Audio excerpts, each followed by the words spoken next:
Welcome to Lecture 3, the Social and Ecological Problems. Episode 3, the story of stuff. In the previous episodes, we talked about the social and ecological problems on a macro level and on a micro level. Here in this episode, we will talk about the story of stuff.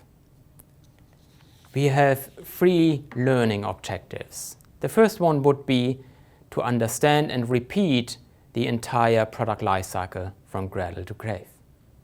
The second one, learn about the real world behind products in an informative and yet entertaining way.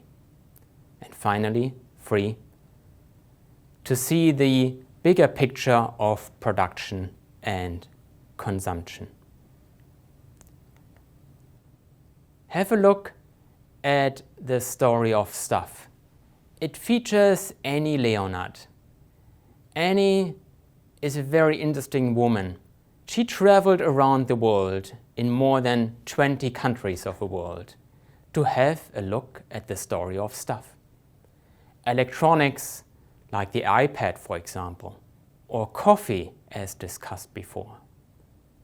And she really looked and searched the different places of the products, food and non-food products, from cradle to grave. What are the impacts? And then they produced this video. It's a very good video on the product from cradle to grave and the different kind of impacts. You will love it.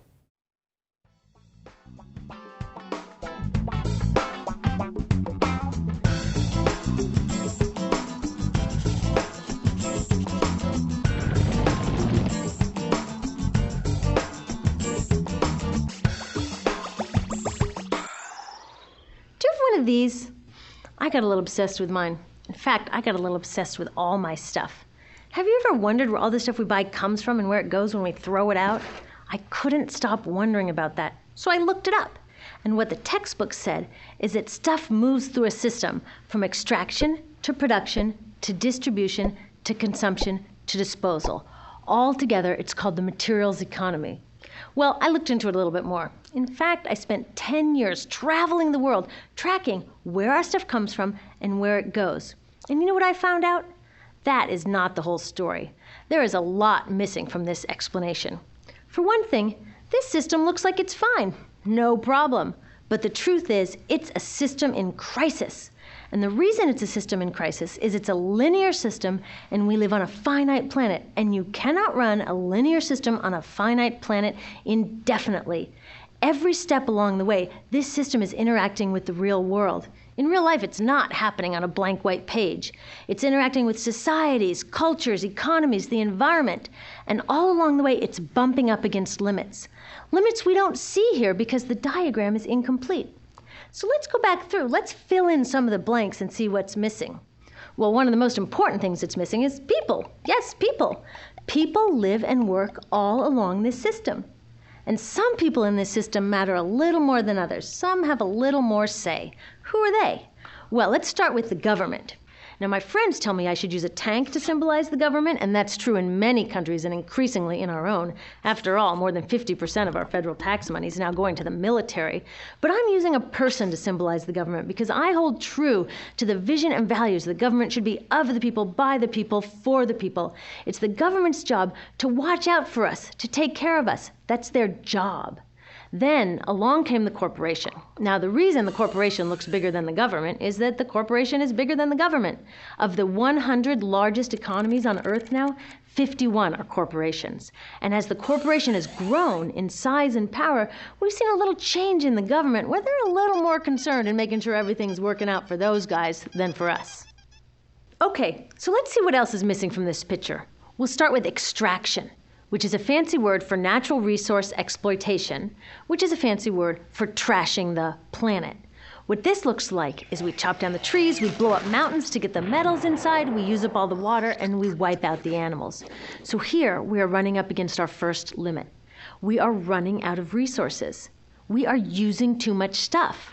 Now, I know this can be hard to hear, but it's the truth, so we've got to deal with it. In the past 3 decades alone, 1/3 of the planet's natural resource space has been consumed. Gone. We are cutting and mining and hauling and trashing the place so fast that we're undermining the planet's very ability for people to live here. Where I live, in the United States, we have less than 4% of our original forests left. 40% of the waterways have become undrinkable. And our problem is not just that we're using too much stuff, but we're using more than our share. We have 5% of the world's population, but we're using 30% of the world's resources and creating 30% of the world's waste. If everybody consumed at US rates, we would need 3 to 5 planets. And you know what? We've only got 1. So my country's response to this limitation is simply to go take somebody else's. This is the third world, which some would say is another word for our stuff that somehow got on somebody else's land. So what does that look like? The same thing, trashing the place. 75% of global fisheries now are fished at or beyond capacity. 80% of the planet's original forests are gone. In the Amazon alone, we're losing 2,000 trees a minute.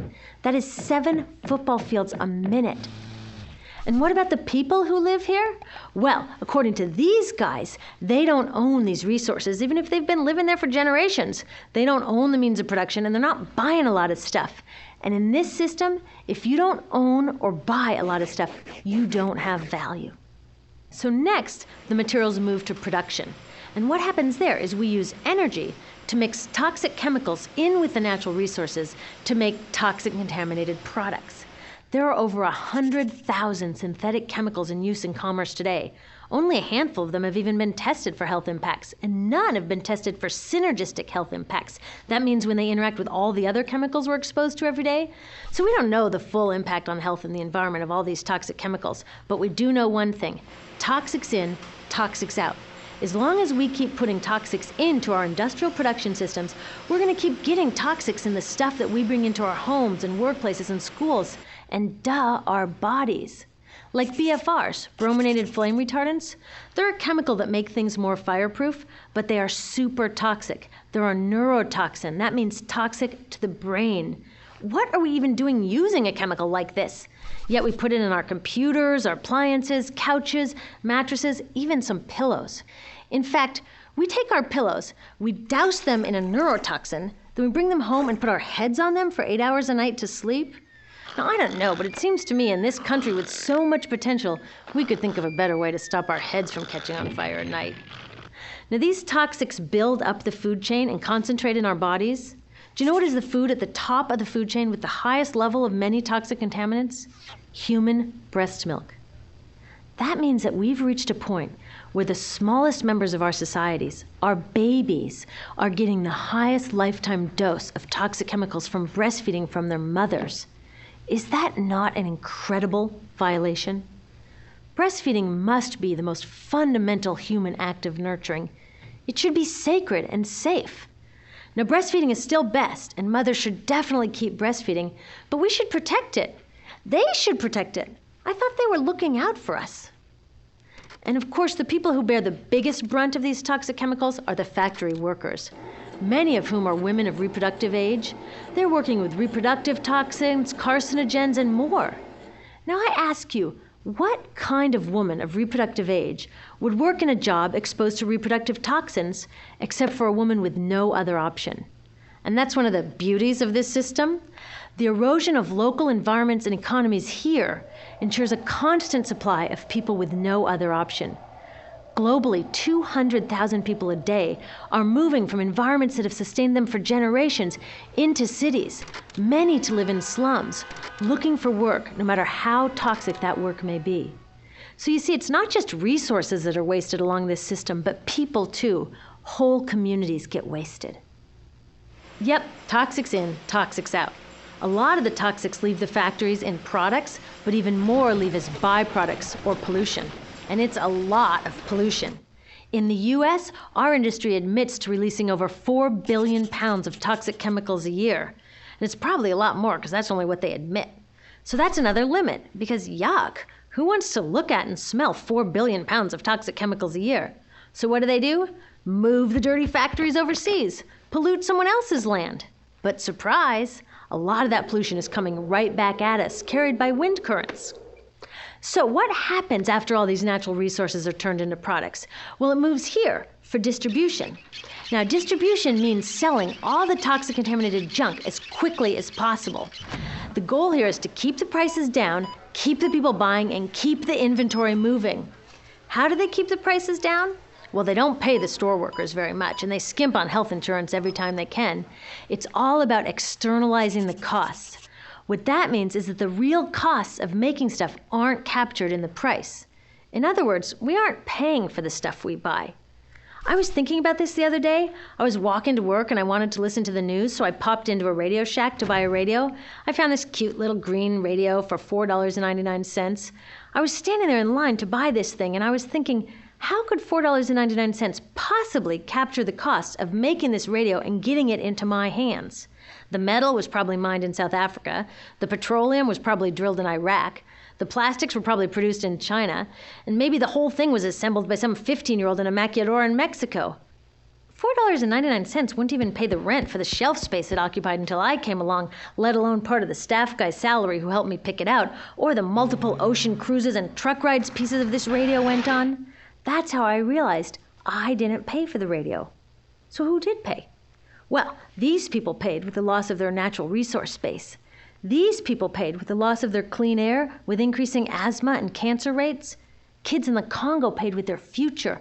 30% of the kids in part of the Congo have dropped out of school to mine coltan, a metal we need for our cheap and disposable electronics. These people even paid by having to cover their own health insurance. All along this system, people pitched in so I could get this radio for $4.99. And none of these contributions are recorded in any accounts book. That's what I mean by the company owners externalize the true costs of production. And that brings us to the golden arrow of consumption. This is the heart of the system, the engine that drives it. It is so important that protecting this arrow has become the top priority for both of these guys. That's why after 9/11, when our country was in shock, and President Bush could have suggested any number of appropriate things, to grieve, to pray, to hope. No, he said to shop, to shop. We have become a nation of consumers. Our primary identity has become that of being consumers, not mothers, teachers, farmers, but consumers. The primary way that our value is measured and demonstrated is by how much we contribute to this arrow, how much we consume. And do we? We shop and shop and shop, keep the materials flowing, and flow they do. Guess what percentage of total materials flow through this system is still in product or use 6 months after their date of sale in North America? 50%? 20%? No, 1%. 1. In other words, 99% of the stuff we harvest, mine, process, transport, 99% of the stuff we run through this system is trashed within 6 months. Now, how can we run a planet with that level of materials throughput? It wasn't always like this. The average U.S. person now consumes twice as much as they did 50 years ago. Ask your grandma. In her day, stewardship and resourcefulness and thrift were valued. So how did this happen? Well, it didn't just happen. It was designed. Shortly after World War II, these guys were figuring out how to ramp up the economy. Retailing analyst Victor Lebeau articulated the solution that's become the norm for the whole system. He said, our enormously productive economy demands that we make consumption our way of life, that we convert the buying and use of goods into rituals, that we seek our spiritual satisfaction, our ego satisfaction in consumption. We need things consumed, burned up, replaced, and discarded at an ever-accelerating rate. President Eisenhower's Council of Economic Advisors chairman said that the American economy's ultimate purpose is to produce more consumer goods. More consumer goods? Our ultimate purpose? Not provide health care or education or safe transportation or sustainability or justice? Consumer goods? How did they get us to jump on board this program so enthusiastically? Well, two of their most effective strategies are planned obsolescence and perceived obsolescence. Planned obsolescence is another word for designed for the dump. It means they actually make stuff to be useless as quickly as possible, so we'll chuck it and buy a new one. It's obvious with things like plastic bags and coffee cups, but now it's even big stuff. Mops, DVDs, cameras, barbecues even, everything. Even computers. Have you noticed that when you buy a computer now, the technology is changing so fast that in just a couple of years, it's actually an impediment to communication? I was curious about this, so I opened up a big desktop computer to see what was inside. And I found out that the piece that changes each year is just a tiny little piece in the corner. But you can't just change that one piece because each new version is a different shape. So you gotta chuck the whole thing and buy a new one. So I was reading industrial design journals from the 1950s when planned obsolescence was really catching on. These designers are so open about it. They actually discuss how fast can they make stuff break that still leaves the consumer having enough faith in the product to go out and buy another one. It was so intentional. But stuff cannot break fast enough to keep this arrow afloat. So there's also perceived obsolescence. Now, perceived obsolescence convinces us to throw away stuff that is still perfectly useful. How do they do that? Well, they change the way the stuff looks. So if you bought your stuff a couple of years ago, everyone can tell that you haven't contributed to this arrow recently. And since the way we demonstrate our value is contributing to this arrow, it can be embarrassing. Like, I've had the same fat white computer monitor on my desk for 5 years. My coworker just got a new computer. She has a flat, shiny, sleek monitor. It matches her computer, it matches her phone, even her pen stand. She looks like she's driving in Spaceship Central, and I look like I've got a washing machine on my desk. Fashion is another prime example of this. Have you ever wondered why women's shoe heels go from fat one year to skinny the next to fat to skinny? It's not because there's some debate about which heel structure is the most healthy for women's feet. It's because wearing fat heels in a skinny heel year shows everybody that you haven't contributed to that arrow as recently, so you're not as valuable as that person in skinny heels next to you, or more likely in some ad. It's to keep us buying new shoes. Advertisements and media in general plays a big role in this. Each of us in the U.S. is targeted with over 3,000 advertisements a day. We see more advertisements in 1 year than people 50 years ago saw in a lifetime. And if you think about it, what's the point of an ad except to make us unhappy with what we have? So 3,000 times a day, we're told our hair is wrong, our skin is wrong, our clothes are wrong, our furniture is wrong, our car is wrong. We are wrong, but it can all be made right if we just go shopping.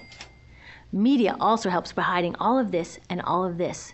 So the only part of the materials economy we see is the shopping. The extraction, production, and disposal all happens outside of our field of vision. So in the US, we have more stuff than ever before, but polls show that our national happiness is actually declining. Our national happiness peaked in the 1950s, the same time that this consumption mania exploded. Interesting coincidence. I think I know why.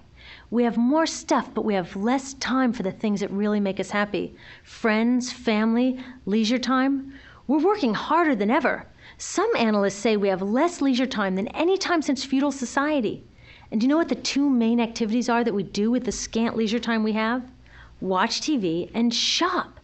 In the US, we spend 3 to 4 times as many hours shopping as our counterparts in Europe do. So we're in this ridiculous situation where we go to work, maybe 2 jobs even, and we come home and we're exhausted. So we plop down on our new couch and watch TV, and the commercials tell us you suck. So you got to go to the mall to buy something to feel better, and then you got to go to work more to pay for the stuff you just bought. So you come home and you're more tired, so you sit down and you watch more TV, and it tells you to go to the mall again, and we're on this crazy work, watch, spend treadmill, and we could just stop. So in the end, what happens to all the stuff we buy anyway? At this rate of consumption, it can't fit into our houses, even though the average house size has doubled in this country since the 1970s. It all goes out in the garbage. And that brings us to disposal. This is the part of the materials economy we all know the most because we have to haul the junk out to the curb ourselves. Each of us in the United States makes 4.5 pounds of garbage a day. That's twice what we each made 30 years ago. All of this garbage either gets dumped in a landfill, which is just a big hole in the ground, or if you're really unlucky, first it's burned in an incinerator and then dumped in the landfill. Either way, they both pollute the air, land, water, and don't forget, change the climate. Incineration is really bad. Remember those toxics back in the production stage? Well, burning the garbage releases the toxics up into the air. Even worse, it makes new super toxics, like dioxin. Dioxin is the most toxic man-made substance known to science, and incinerators are the #1 source of dioxin. That means that we could stop the #1 source of the most toxic man-made substance known just by stopping burning the trash. We could stop it today. Now, some companies don't want to deal with building landfills and incinerators here, so they just export the disposal too. What about recycling? Does recycling help? Yes, recycling helps. Recycling reduces the garbage at this end, and it reduces the pressure to mine and harvest new stuff at this end. Yes, yes, yes, we should all recycle, but recycling is not enough. Recycling will never be enough for a couple reasons. First, the waste coming out of our houses is just the tip of the iceberg. For every 1 garbage can of waste you put out on the curb, 70 garbage cans of waste were made upstream just to make the junk in that 1 garbage can you put out on the curb. So even if we could recycle 100% of the waste coming out of our households, it doesn't get to the core of the problems.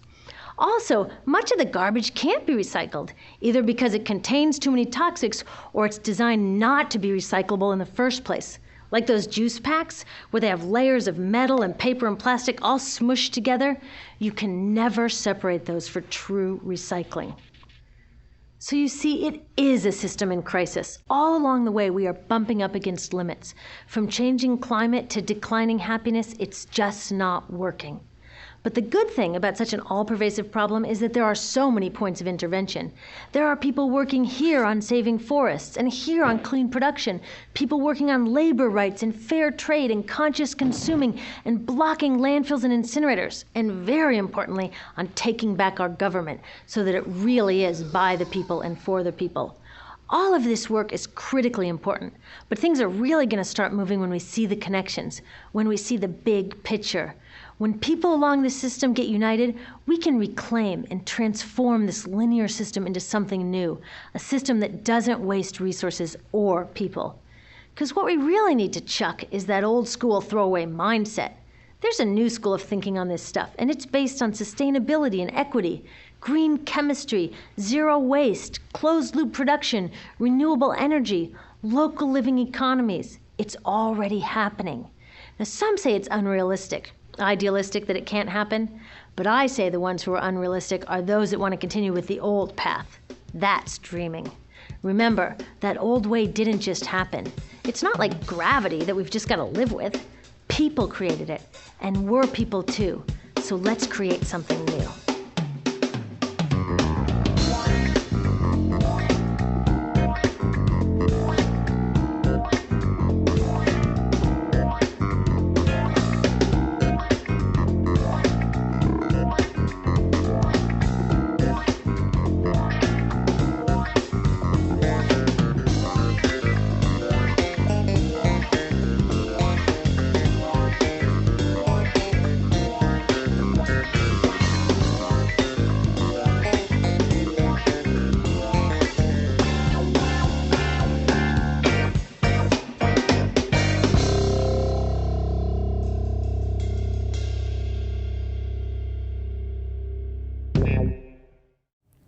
Here are the review and discussion questions regarding the DVD, The Story of Stuff.